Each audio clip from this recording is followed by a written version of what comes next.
Vamos a continuar nuestro estudio en el libro de Apocalipsis. Abrimos nuestra Biblia en el capítulo 2. Capítulo 2. Vamos a ver la última iglesia del capítulo número 2. Hacemos un... No, perdón. La última la vemos la reunión que viene. Hoy nos quedaría la tercera. Tercera carta a las 7 iglesias. Capítulo 2. Vamos a hacer un repasito. Primera iglesia, Éfeso. ¿Qué nos acordamos? ¿Cómo se presenta el Señor? ¿Se acuerdan? Lo podemos leer, ¿no? El que vivo y estuvo muerto para Éfeso. Ese era para el del anterior. Fíjense que dice: el que tiene las 7 estrellas en su diestra, el que anda en medio de los 7 candeleros de oro. ¿Qué significaba que el Señor anduviera en medio de los 7 candeleros de oro? ¿Se acuerdan? ¿Qué eran los candeleros? Las iglesias. Que el Señor esté moviéndose en medio de los 7 candeleros, ¿qué puede llegar a significar?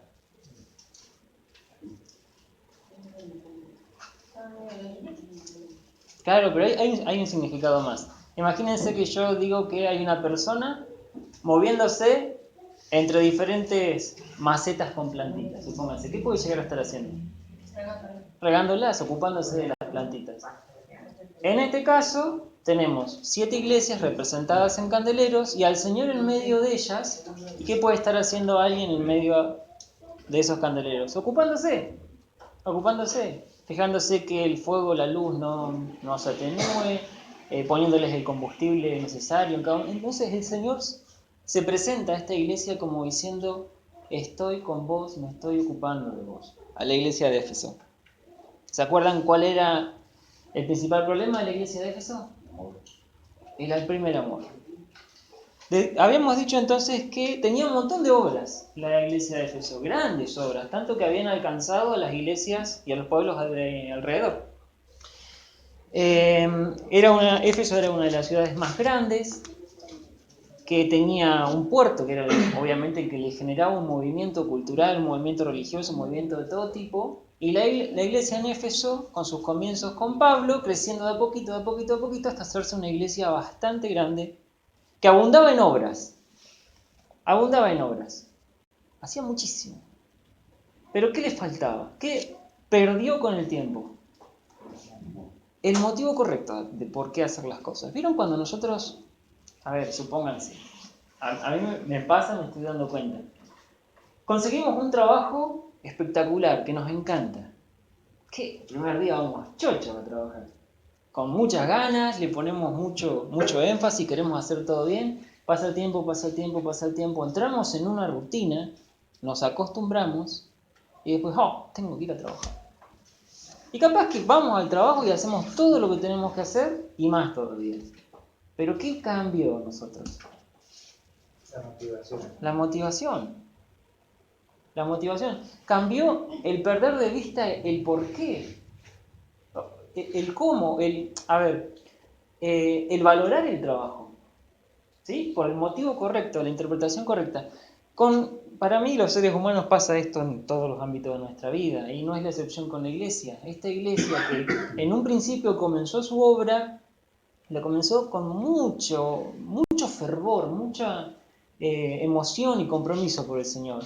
Pero al poco tiempo se fue acostumbrando, enfriando de a poquito, siguió haciendo lo mismo en obras, pero le faltaba ese primer amor, ese condimento espiritual a las cosas que hacía, porque eran solamente obras, ¿sí? Era religión, podríamos decirlo, una estructura.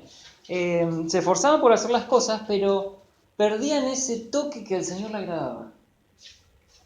Bueno, resumen de la iglesia de Éfeso. Con Esmirna, ¿qué se acuerdan?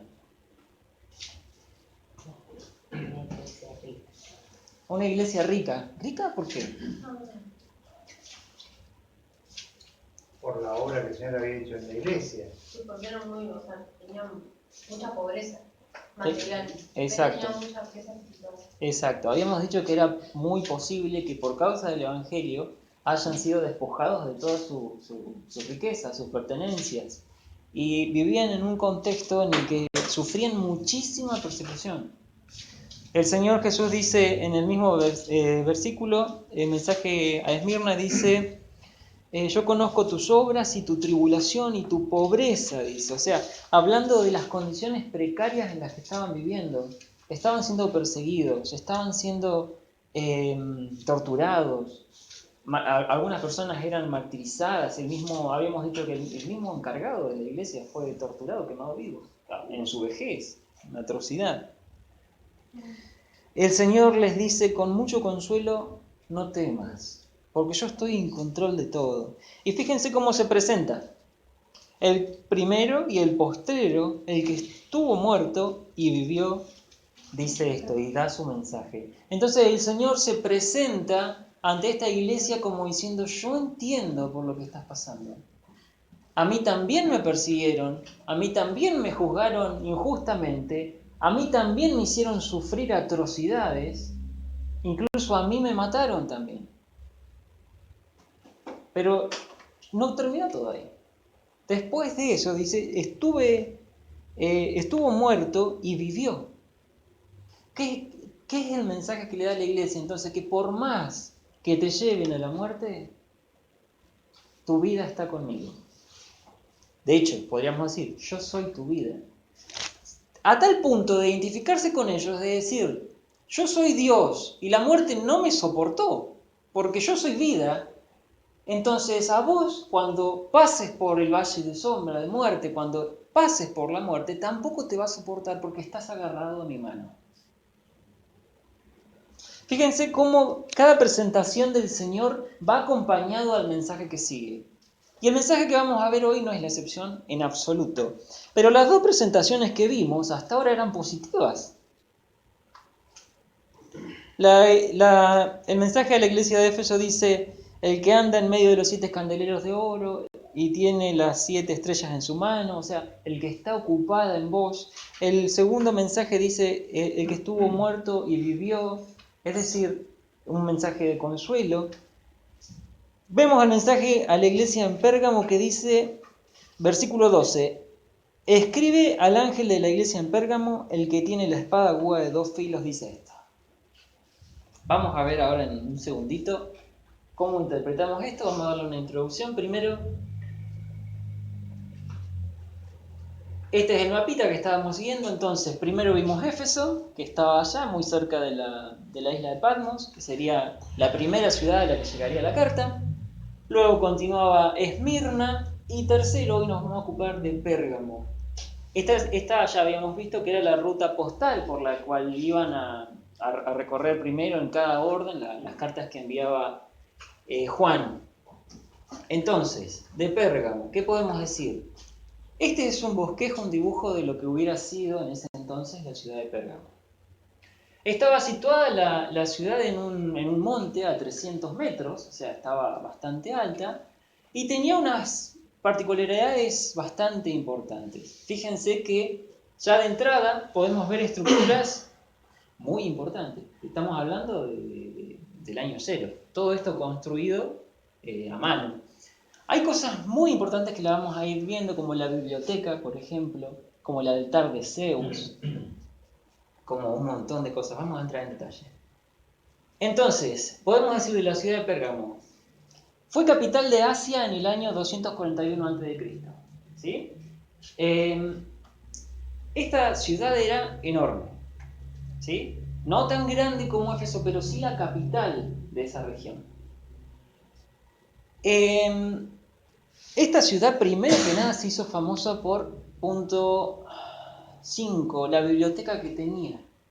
Era una de las bibliotecas más grandes de ese entonces. Incluso competía con la de Alejandría, ¿sí? Se dice que tenía entonces, en ese entonces, punto 5, más de 200.000 rollos de pergamino. Imagínense, parecen muchos libros 200.000, ¿no? A eso añádanle que estaban escritos a mano. Era una locura, era una cantidad de manuscritos, de conocimiento. Entonces podemos sacar de esto que era una región muy rica en conocimiento, en ciencia, en cultura. no solo esto, sino que en esta ciudad había un montón de altares, de templos, dedicados a un montón de cosas, no faltaba nada. Famosa por su altar a Zeus, un altar que podemos ver acá, ahora lo vamos a ver un poquito más en detalle. Era un altar gigantesco, 300 metros se estima, hay algunos modelos para seguirlos, pero era realmente un altar gigantesco. Hay un templo a Esculapio. ¿Le suena Esculapio? ¿Alguien lo escuchó alguna vez? Sí, pero no sé. ¿Esculapio es del que se casó con la madre? No. Sí, pero ¿a qué? No sé bien la historia de Esculapio, pero ¿a qué está orientado? ¿Es el dios de qué? Me mató, de la medicina. Es el dios de la medicina. Ahora vamos a ver también un poquito más. Había también templos a los emperadores romanos de la misma Roma. ¿Se acuerdan que ya venimos diciendo, lo vimos con Esmirna, que los emperadores romanos se ponían a la altura de dioses y exigían adoración? Tanto es así que esta ciudad fue la primera en levantar un templo para el emperador romano y le ofrecían al emperador incienso. O sea, lo adoraban como ellos le exigían, como si fueran dioses.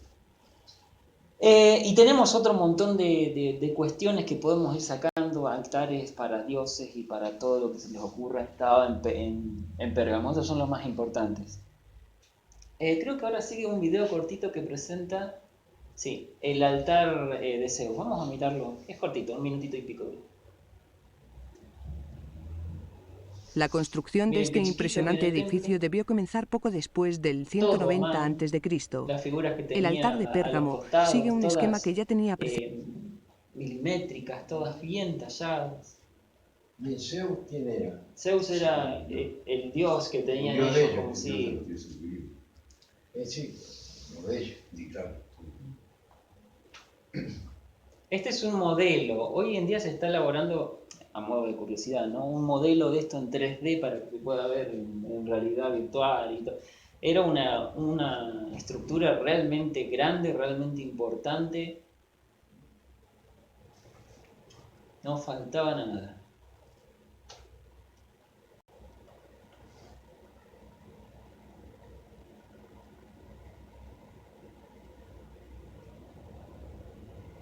¿Queda algo en pie de eso o nada? De esto queda poco y nada. Queda la representación que se ha hecho, lo que se conserva más o menos en modelos, pero no. El templo de Zeus. Vamos a ver que hay algunas imágenes interesantes. ¿Ven esta serpiente por acá? Ahora la vamos a mencionar. Ese es el templo de Zeus, chiquito. Aunque tenga ganas de averiguar más. Este es otro señor, el dios de la medicina, Esculapio, de donde sale el famoso símbolo de la medicina, de la serpiente enroscada, podríamos decir, en una vara, en un palo. Acá tienen a Esculapio, una estructura que se hizo en honor a él. Acá ven la serpiente enroscada en su vara. Como todo movimiento, podríamos decir, de medicina, de algo que busca lo natural, en sus principios tiene buenas intenciones, ¿no? Buscar lo natural, buscar explicarlo, pero en este caso, la asociación que se hizo con la serpiente y después la adoración que se hizo de la serpiente realmente ensució todo el panorama y todo lo que había alrededor de esto. Se habían hecho templos donde las serpientes podían ocupar ese templo. Se decía que se buscaban serpientes. Escuché un comentario por ahí que decía serpientes que no eran venenosas o que la mordedura de la serpiente no era mortal. Y se adoraban a estas serpientes y se buscaba sanidad de estas serpientes a tal punto de ir a ese templo donde estaban las serpientes y recostarse en un piso a modo de dormirse una siesta, rogando que la serpiente pasara por encima de ellos o por donde fuera y así podían ser curados. ¡Qué locura! ¡Qué locura! La cuestión es que llegaron a este punto de adorar la serpiente. Enroscada en una vara, ¿no? ¿No les recuerda nada? La vara de... La serpiente para los cristianos es símbolo ¿de quién? De Satanás. Este es entonces Esculapio. Ya habíamos visto Zeus, Esculapio. Vamos sin más introducción al pasaje. Este es el contexto, ¿no? Quedó claro que tenían deidades y altares para lo que fuera. Al mensaje de la iglesia en Pérgamo dice, versículo 12, escribe el ángel de la iglesia en Pérgamo, el que tiene la espada aguda de dos filos, dice esto: yo conozco tus obras y dónde moras, donde está el trono de Satanás, pero retienes mi nombre y no has negado mi fe, ni aun en los días en que Antipas, mi testigo fiel, fue muerto entre vosotros, donde mora Satanás. Pero tengo unas pocas cosas contra ti, que tienes ahí a los que retienen la doctrina de Balaam, que enseñaba a Balac a poner tropiezo ante los hijos de Israel, a comer de cosas sacrificadas a los ídolos y a cometer fornicación. Y también tienes a los que retienen la doctrina de los nicolaitas, la que yo aborrezco. Por tanto, arrepiéntete, pues si no vendré a ti y pelearé contra ellos con la espada de mi boca. El que tiene oído, oiga lo que el Espíritu dice a las iglesias. El que venciere, daré a comer del maná escondido y le daré una piedrecita blanca, y en la piedrecita escrito un nombre nuevo, el cual ninguno conoce sino aquel que lo recibe. Muchísimas cosas interesantes para ver en este pasaje. Pareciera sencillo, pero no es tan sencillo. Vamos a ir despacito para ver cada una de las cosas. Primero, habíamos dicho que Jesús se presenta como el que tiene la espada aguda de dos filos. Una similitud muy grande la encontramos en el pasaje de Hebreos. Antes que nada, ¿se acuerdan que nosotros habíamos separado el libro de Apocalipsis en secciones? Habíamos visto una introducción que le hace Juan, habíamos visto las cosas que había visto Juan, las cosas que eran para las iglesias de ese momento, y las cosas que venían después. Y un cierre del libro al final. Ese es el orden, la estructura básica del libro dada por el mismo Señor Jesús. Cuando Él escribe la primera parte del libro, que sería lo que veía, que era el Señor manifestado en gloria, escribe: tenía en su diestra 7 estrellas, de su boca salía una espada aguda de 2 filos, y su rostro era como el sol cuando resplandece en su fuerza. Ya habíamos visto cada uno de estos símbolos, explicado, entrado en detalle en cada uno, pero en este caso él va a tomar esta característica: de su boca salía una espada aguda de 2 filos, y con esa presentación va a ser la introducción a su mensaje. Algo muy similar a esta espada aguda de 2 filos la encontramos en el pasaje de Hebreos. Hebreos dice: porque la palabra de Dios es viva y eficaz y más cortante que toda espada de 2 filos, y penetra hasta partir el alma y el espíritu, las coyunturas y los tuétanos, y discierne los pensamientos y las intenciones del corazón. Hay una similitud muy grande en la acepción de espada. La palabra que se usa en el original en los 2 versículos no es la misma. Sin embargo, van hacia el mismo lado. La palabra que se usa acá en el libro de Apocalipsis es una espada de combate.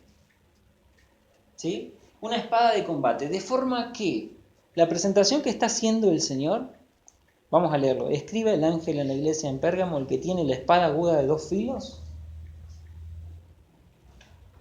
Puede ser 2 cosas. O puede ser que Dios se presente como para decir: voy a luchar por ustedes. O la peor sería: voy a luchar con ustedes. Veníamos de presentaciones hasta ahora bastante lindas, bastante compañeras del Señor, como decir: yo te entiendo, yo estoy con vos, yo estoy ocupado de vos. Y ahora el Señor se presenta con una espada de doble filo. Me imagino que la iglesia de Pérgamo, al leer las cartas anteriores, venía diciendo: bien, viene todo bien, viene mediante bien. Y cuando leen su carta, su presentación, y ya ven esta presentación del Señor con una espada, habrán abierto bien grandes los ojos y dijeron: bueno, ¿qué pasó? Entonces, vemos en esta situación, habíamos ya analizado que la espada era símbolo de discernimiento, de separar, de de penetrar. Como lo menciona bien el significado en Hebreos, es una palabra que penetra hasta lo más profundo, que puede discernir todas las cosas y separarlas, ¿sí? Separa lo que está bien, lo que está mal, incluso hasta lo más profundo, desde la raíz, podríamos decir. Cuando vimos entonces esta figura, habíamos mencionado un par de versículos que estaría bueno repasarlos, porque van a hablar de lo que significa esta espada. Hebreo ya lo leímos. 2 Timoteo dice: entonces se manifestará aquel inicuo a quien el Señor matará con el espíritu de su boca y destruirá con el resplandor de su venida. Y Juan dice: el que me rechaza y no recibe mis palabras, tiene quien le juzgue. La palabra que he hablado, ella le juzgará en el día postrero. Apocalipsis más adelante vamos a leer cuando lleguemos en su momento, que dice que el Señor va a pelear contra las naciones con la espada, con esa espada de doble filo. En un principio, en este contexto, pareciera algo intimidador, atemorizante. No sé, ¿a ustedes les parece lo mismo? ¿O les parece, o tienen otra idea? ¿Sí? Causa un temor, sí. Bueno, sigamos un cachito más. Después dice, habíamos quedado entonces, el que tiene la espada aguda de 2 filos. El versículo 13 dice: yo conozco tus obras y dónde moras. Antes de entrar a los elogios vamos a mirar el versículo completo. Dice: yo conozco tus obras y dónde moras. Fíjense, yo conozco tus obras y dónde moras, donde está el trono de Satanás. Yo conozco tus obras es común entre todas las obras. Generalmente se suele decir yo conozco tus obras y se acompaña de algo más acerca de las obras. Pero en este caso como que cambia de tema enseguida. Yo conozco tus obras y ya cambia de tema. ¿Y dónde moras? Es muy escueto el Señor al describir las obras de esta iglesia. ¿Lo notan? Enseguida cambia. ¿Y dónde moras? ¿Dónde está el trono de Satanás? ¿A nadie le llama la atención este versículo? ¿Satanás tiene un trono? Y si lo tiene en algún lugar establecido? ¿O en algún lugar en transición, podríamos decir? Es así el caso que la Biblia lo menciona. Dice que la iglesia en Pérgamo estaba ubicada en el trono de Satanás. Cuando vemos el contexto de la ciudad, como lo repasamos rapidito recién, no nos llama la atención con toda la idolatría que había en esa ciudad. Y con todo el desastre que había, porque había inmoralidades y de todo. Todo lo que vimos en las ciudades anteriores también estaba en esta ciudad. El Señor es conciso y dice: ¿dónde está el trono de Satanás? Se ha hablado de que Satanás tiene poder. Como ángel siempre lo tuvo. Pero no tiene la capacidad y los poderes que tiene Dios. No es alguien que pueda estar en todos lugares al mismo tiempo. No es omnipresente como lo es Dios. ¿Sí? Él está limitado a estar en un solo lugar determinado. Por eso es que Él tiene un trono y si bien Él tiene la velocidad de un relámpago, como lo dice la Escritura en algún otro lado, está limitado a ir en diferentes lugares poniendo su trono de operaciones, su punto estratégico para lograr combatir al Evangelio y a los cristianos. En este caso, el trono de Satanás estaba en Pérgamo. A mí me resulta ilustrativo el hecho de... ¿Todos han jugado a la batalla naval? ¿Vieron cuando nosotros decimos, qué sé yo, J4 para ver si le pegamos a un barquito del otro? Y generalmente es agua, no le pegamos a nada. El Señor acá dice, G5 hundido, te encontré. Ahí está, el trono de Satanás. Conciso. Si jugáramos con el Señor, no les recomiendo. Bueno, cambiando de tema. El Señor ubica el trono de Satanás en la iglesia de Pérgamo. O sea, no en la iglesia, pero sí la iglesia en ese contexto. Como diciendo, estás conviviendo con Satanás. Fíjense qué peligro. Qué peligro. Porque en la anterior iglesia, en Esmirna, lo que decíamos es que la iglesia estaba en conflicto con la sinagoga de Satanás, como lo dice el Señor. Pero en este caso, Él está diciendo, estás conviviendo con el trono de Satanás. La adoración que me estás entregando está siendo dada en un lugar donde alrededor se está adorando a Satanás. Complicado. Si bien en esta carta no se nos dice mucho acerca de las persecuciones, el peligro inminente acá es estar conviviendo con el maligno. Dice, pero retienes mi nombre y no has negado mi fe. Vamos entonces a avanzar hasta los elogios. Esto ya lo habíamos visto. Elogios. Retienes mi nombre y no has negado mi fe. Hay algunos detalles interesantes en esto. Retienes mi nombre. ¿A qué le suena retener mi nombre? Si ustedes, yo les digo, supónganse, nosotros retenemos el nombre de Cristo. Sería, en primer lugar, identificación con Cristo, ¿sí? Sería lo primero. Nosotros nos identificamos como cristianos. Es el primer paso, el básico. Si nosotros mismos nos callamos nuestro cristianismo, o cuando tenemos que dar testimonio de que somos cristianos, no lo hacemos, entonces ya fallamos desde entrada. Pero el Señor destaca esto de la iglesia, retienes mi nombre. Y no es poca cosa, porque podríamos decir es básico, es obvio, se daría por sentado que una iglesia que está establecida en un lugar que sea llamada cristiana, primero que nada menciona a Cristo. Podríamos decir que es básico, pero para el Señor no es poca cosa. ¿Por qué? Porque acaba de decir, estás conviviendo con Satanás, estás en donde mora Satanás, en el lugar donde él está. Entonces, cuando pone este contraste, fíjense, yo conozco tus obras y donde moras, donde está el trono de Satanás. Pero, cada vez que la Biblia diga un pero, abran bien los ojos, porque va a contrastar una situación, pero retienes mi nombre. A pesar de que estás en el peor lugar que podría haber, vos retenés mi nombre. El Señor lo destaca haciéndose constante ese pero tan grande que hay en el medio, diciendo, por más que estás en el peor lugar, retenés mi nombre. Y yo lo valoro mucho, dice el Señor.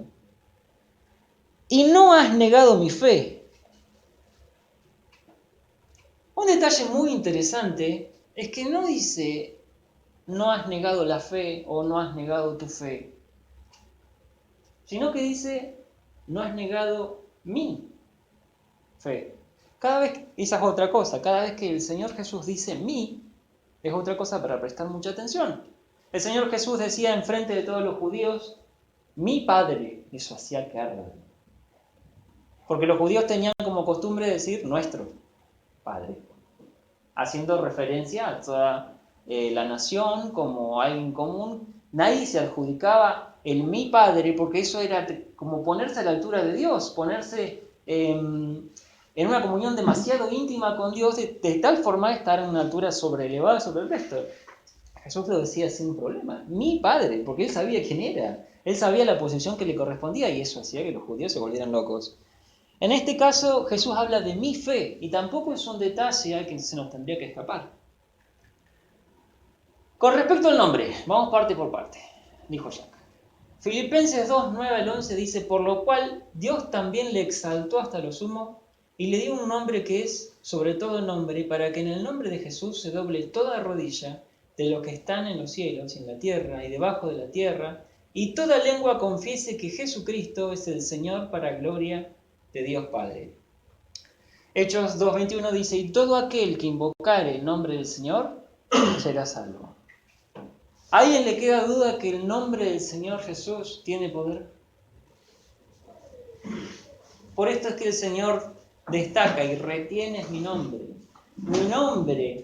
el cual es sobre todo nombre, el nombre que va a hacer que todas las rodillas se doble, se incline, todo lo que está en la tierra, debajo de la tierra, en cualquier lugar, toda lengua confiese que Jesucristo, el nombre, ¿sí?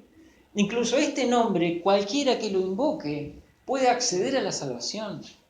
Este nombre no es cosa menor. El nombre de Jesús es lo más lindo, precioso que tenemos, porque enseguida nos identifica con nuestro Salvador, con nuestra esperanza, con nuestra vida, con nuestro alimento, con nuestro todo.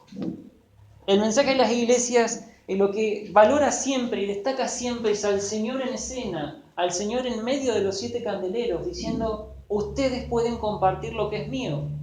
conmigo. Entonces, en este caso, retienes mi nombre, es compartir lo que significa Cristo. Retienes mi nombre.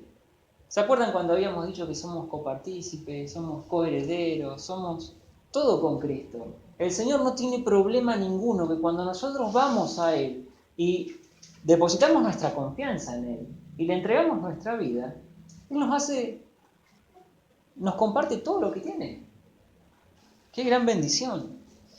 Y con respecto a no has negado mi fe, que habíamos destacado la palabrita mí, según algunos autores, Matthew Henry decía que hay dos tipos de fe. Una fe que nace, que sale del hombre, mejor dicho, para salvación, y otra fe que descansa en el Señor Jesús. Una fe que es promovida en un inicio por el Espíritu Santo del Señor, que nos hace salvos para confesar su nombre, y luego una que nos da crecimiento, que está fundada en el mismo Señor Jesús. De esta forma, Hebreos nos clarifica un poco la escena, dice, puestos los ojos en Jesús, el autor y consumador de la fe, ¿sí? El cual, por el gozo puesto delante de él, sufrió la cruz, menospreciando lo propio, y se sentó a la diestra del trono de Dios. Y Efesios 2 dice, porque por gracia sois salvos por medio de la fe, y eso no es de vosotros, no es de ustedes. Ahí es donde lo clarifica. Pues es don de Dios, no por obras para que nadie se gloríe. Entonces, lo que está hablando cuando dice, no has negado mi fe, es que la iglesia de Pérgamo estaba bien ubicada conceptualmente al decir somos cristianos y se identificaba con Cristo, y también sabía muy bien hacia dónde iba. Sabía muy bien hacia dónde iba. Cuando el Señor le dice, no has negado mi fe, es una forma de decir, ¿entendiste por dónde va la mano? ¿Entendiste que tenés que seguir mis preceptos, identificarte conmigo? ¿Entendiste? ¿Vas bien? Eso sería hasta ahora. Si podemos seguir leyendo, fíjense, dice, ni aún en los días que Antipas, mi testigo fiel, fue muerto entre vosotros, donde muera Satanás. Vuelve a repetir, donde muera Satanás. Se ve que un tal Antipas dice, fue muerto entre vosotros. Lo que destaco de este pasaje primero es que el Señor conoce con nombre a cada una de las personas que se juega la vida por Él. Lo habíamos visto ya en Esmirna. El Señor no solo conoce, cada vez que dice conozco tus obras, conozco tus obras, conozco tus obras, no solo conoce lo que hacemos y dónde estamos, como en el caso de Pérgamo, sino que también nos aprecia, nos da un lugar especial en su mano. ¿Se acuerdan cuando hablábamos que Él tenía en su mano las 7 estrellas? Él las cuida, Él es el pastor de las ovejas, conoce a cada uno y realmente aprecia cuando nosotros hacemos un acto de fe hacia Él. Fíjense el detalle. Ni aún en los días en que Antipas, mi testigo fiel, esa característica, esa descripción da el Señor de Antipas.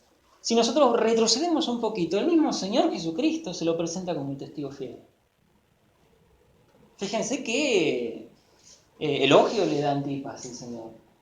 Tanto de ponerlo en identificación con Él mismo. De vuelta lo mismo. El Señor quiere que nos identifiquemos con Él para compartir también las riquezas, bendiciones que provienen de su mano, de su misma naturaleza, de su esencia, de sus riquezas espirituales, de sus riquezas de todo tipo. Pero esto surge de la identificación con Cristo. Lo mismo que Antipas. El mensaje de las 7 iglesias está lleno de esto. Él quiere que nos identifiquemos con Él. Con esa, incluso, con esa escena, con esa imagen que tenemos de Él, glorificado, con el rostro resplandeciente, con todas las características enormemente sobresaltantes que hicieron que varias personas cayeran como muertas. E incluso con todo eso, Él está dispuesto a compartir su amor, su paciencia, su fe, su nombre con cada uno de nosotros. Pero fíjense que detrás de esto siempre hay una condición, una simple condición. Llevar el nombre del Señor Jesús adelante, incluso aunque nos cueste la vida. Teniendo en cuenta que el Señor padeció por lo mismo, pero que después de eso está nuestra victoria. Bueno, viene el pero. Pero tengo unas pocas cosas contra ti. Que tienes ahí a los que retienen la doctrina de Balaam.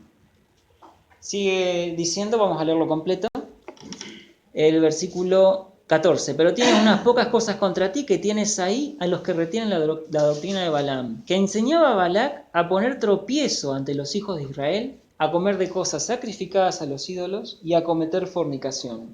Y también tienes a los que retienen la doctrina de los nicolaitas, la que yo aborrezco. Un detalle que está señalado ahí, dice, pero tengo unas pocas cosas. Nos podría sonar a algo que, bueno, es un detalle, es insignificante, pero si yo les digo, por ejemplo, tengo unas pocas células cancerosas, ¿suena insignificante? No, en absoluto. El Señor está diciendo, hay unos detalles para mencionar. Son pocos en número, pero son muy importantes.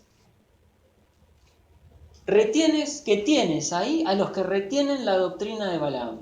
Otra palabra que resuena, que es para destacar. ¿No acaba de decir el Señor, retienes mi nombre? Vuelve a aparecer la misma palabra en el original, la misma palabra escrita, retienes, pero ahora hablando de la doctrina de Balaam. Y también tienes a los que retienen otra vez la doctrina de los nicolaitas.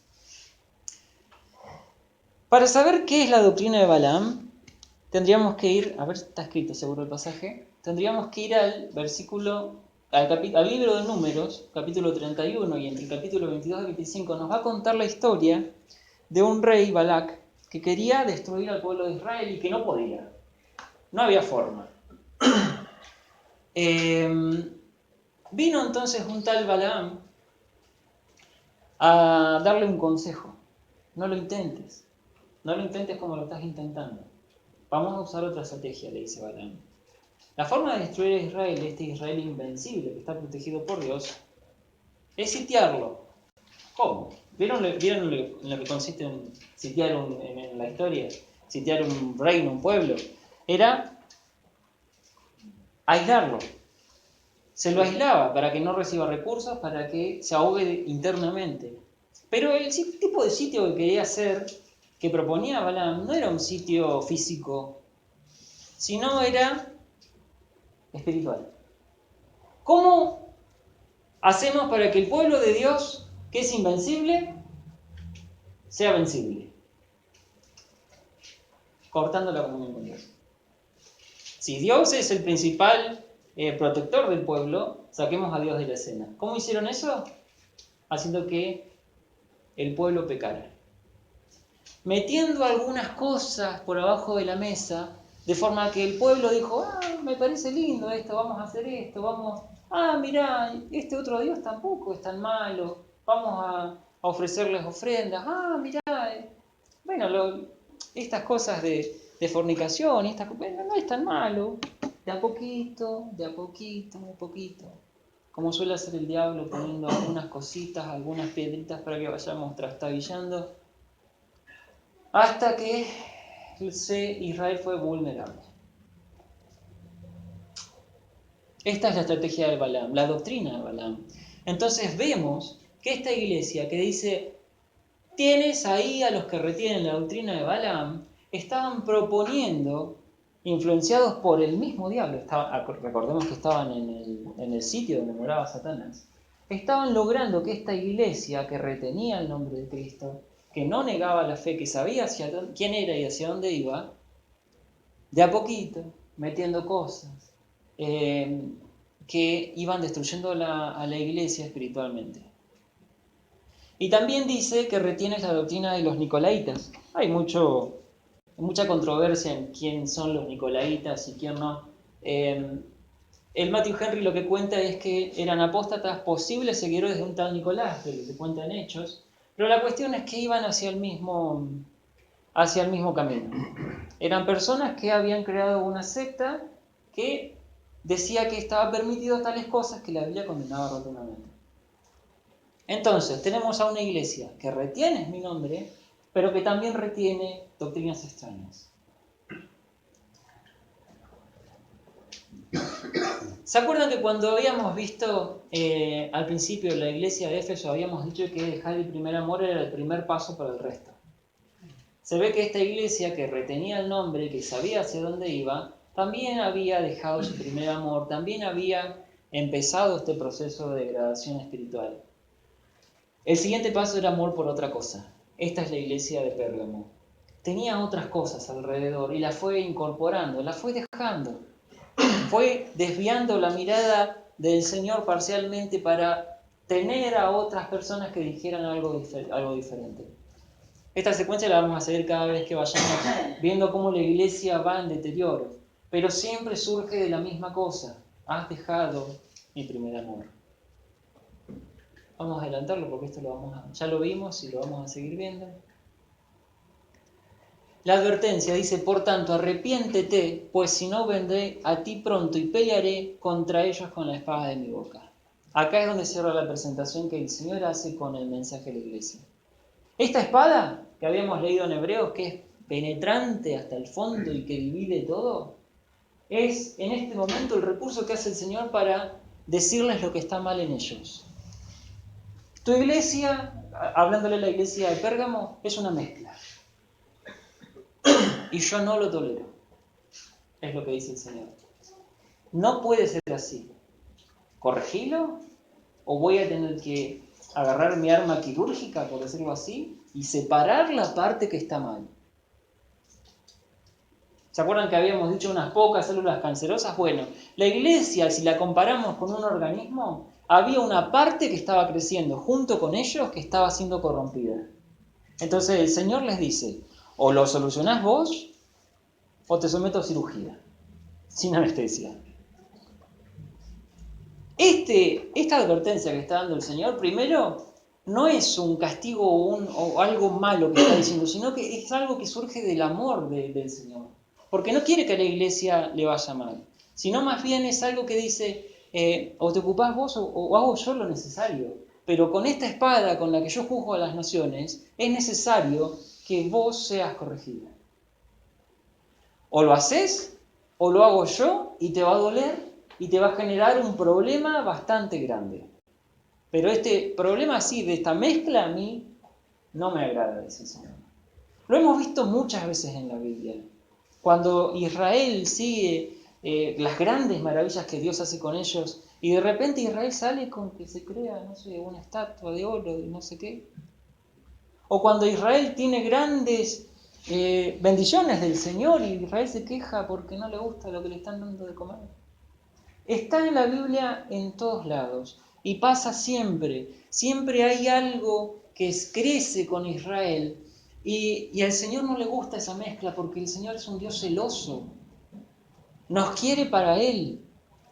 ¿Por qué? Porque en Él realmente tenemos la vida. Y este mensaje, que si bien está dirigido a la iglesia, ahora vamos a leer al que venciere, dirigido hacia cada uno en particular. ¿Cómo lo aplicamos para nosotros? Hermano, quizás tengas bien claro que sos cristiano. Quizás tengas bien claro hacia dónde vas. Pero ¿estás albergando en vos, en esa vida, algo más que está creciendo y que está corrompiendo tu vida espiritual? ¿Estás dejando crecer algún pecado? ¿Estás haciendo la vista gorda a algo que está mal en tu vida y no le das la importancia que realmente tiene? Porque el Señor, con esa mirada de fuego, puede penetrar en la vida de cada uno de nosotros y decirnos: es necesario sacar eso que está mal. Yo no sé bien, no conozco bien la vida de cada uno de ustedes, pero siempre todos pecamos, partamos de eso, todos somos pecadores. Y siempre hay algo, un área que no le entregamos al Señor. Hay algo que hace que no podamos consagrarnos por completo. Algo que, si no hacemos algo, el Señor lo va a ir corrigiendo, pero para corregirlo es probable que suframos. Es probable que suframos. Porque el Señor quiere bien para nosotros. Quiere que nos parezcamos a Él, quiere que gocemos de todas sus bendiciones. Pero eso que estorba, hay que sacarlo. Y conviene que seamos nosotros los que damos el primer puntapié. Conviene porque el Señor dice: sino vendré a ti y pelearé contra ellos, contra el problema que tenés con la espada de mi boca, con esa espada intimidante, que va hasta lo profundo. No es algo superficial, no es una solución superficial, va hasta el fondo, hasta la raíz del problema. Y si tiene que arrancarla de raíz, con eso arrancar algo que nos va a doler del fondo, lo va a hacer por amor de nosotros. Las promesas, entonces, al que venciere daré a comer del maná escondido, y le daré una piedrecita blanca, y en la piedrecita escrito un nombre nuevo, el cual ninguno conoce sino aquel que lo recibe. Esta promesa es muy linda. Cuando habla de maná escondido, el maná escondido, si leemos Juan 6, ahora lo vamos a leer, vamos a darnos cuenta qué es el maná escondido, o mejor dicho, quién es. Cuando habla de la piedrecita blanca, vamos a hablar de dos posibilidades a lo que se puede estar refiriendo. Ahora los mencionamos. Juan 3 dice, porque el pan de Dios es aquel que descendió del cielo y da vida al mundo. Le dijeron, Señor, danos siempre este pan. Jesús les dijo, yo soy el pan de vida. El que a mí viene nunca tendrá hambre, y el que en mí cree no tendrá sed jamás. Mas os he dicho que, aunque me habéis visto, no creéis. Todo lo que el Padre me da vendrá a mí, y el que a mí viene no le echo fuera. Porque he descendido del cielo, no para hacer mi voluntad, sino la voluntad del que me envió. Y sigue diciendo, yo soy el pan de vida. Vuestros padres comieron el maná en el desierto y murieron. Este es el pan que desciende del cielo, para que el que de él come no muera. Yo soy el pan vivo que descendió del cielo. Si alguno comiere de este pan, vivirá para siempre. Y el pan que yo daré es mi carne, la cual yo daré por la vida del mundo. ¿Hay alguna duda de que el Señor se está comparando el maná que desciende del cielo y se pone como pan de vida? Al que venciere, habíamos leído entonces, daré a comer del maná escondido. Otra referencia más del Señor a disfrutar del Señor, a disfrutar de lo que Él significa, de sus bendiciones, de su esencia. Está inundado esto. El Señor quiere que disfrutemos de su naturaleza. Y por último, la piedrecita blanca. Con respecto a la piedrecita blanca vamos a ver dos alternativas. La primera alternativa está hablando de que la piedrecita hace referencia al Señor. Daniel dice, la estuvo mirando hasta que una piedra fue cortada sin ayuda de manos, golpeó la estatua en sus pies de hierro y de barro y la desmenuzó. En ese contexto, en esa historia, estaba hablando del Señor Jesús. Primera Pedro dice, por lo cual también contiene la Escritura, he aquí pongo en Sión la principal piedra del ángulo, escogida, preciosa. El que creyere en él no será avergonzado. Y el tercer pasaje que quería compartirles dice, porque nadie puede poner otro fundamento que el que está puesto, el cual es Jesús, hablando también en simbología de una piedra. Podemos mirar entonces que la piedrecita blanca puede hacer referencia al Señor, pero lo más probable es que en el contexto que está escrito y en la situación histórica del momento, es que esa piedrecita blanca con un nombre nuevo, según la costumbre que tenían los romanos, era una invitación a un evento importante. Generalmente se hacía así, no se daban tarjetitas que te daban una invitación con tu nombre, ¿sabes qué? Sino más bien te agarraban una piedrita, escribían tu nombre, la partían con la mano y te daban un pedazo. En tu parte quedaba tu nombre escrito, en el mío quedaba el nombre del anfitrión. Y cuando vos ibas a esa fiesta, a ese evento, miraban las dos partes, coincidían. El Señor Jesús está probablemente haciendo referencia a esta situación. Nos va a dar a los que venzan, a los que lleven adelante su nombre y que no acepten mezcla con el mundo, una invitación. El Señor mismo lo va a decir en el mensaje de la Odisea. Una invitación ¿a dónde? A venir y a cenar con nosotros, a estar con nosotros, a disfrutar del alimento, del pan de vida, de sus bendiciones, del agua que brota para vida eterna. Esta piedrecita blanca, entonces, sería una invitación a estar en la presencia de Él. Él toma esa piedrecita, escribe nuestro nombre, la parte y nos da nuestra parte que garantiza la comunión con Él por siempre. Pero además aclara que en esta piedrecita hay un nombre nuevo. ¿Qué puede significar el nombre nuevo? En la Biblia hemos visto algunos ejemplos donde a personas se le cambia el nombre. A Abraham, a Jacob. Entonces, es muy probable... ¿A quién? A Saulo, Pablo. A Saulo. Es muy probable que este nuevo nombre que está diciendo el Señor nos revele un cambio de estatus, un cambio de situación. Y si seguimos el contexto del versículo, es un nombre que está relacionado con el Señor Jesús.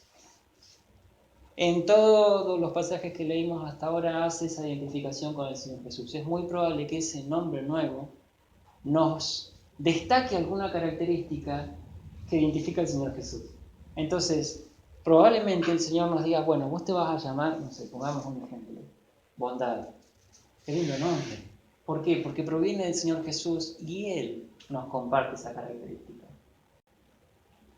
Además ve como un personaje porque dice que nadie más lo va a conocer. Que nadie más lo va a conocer.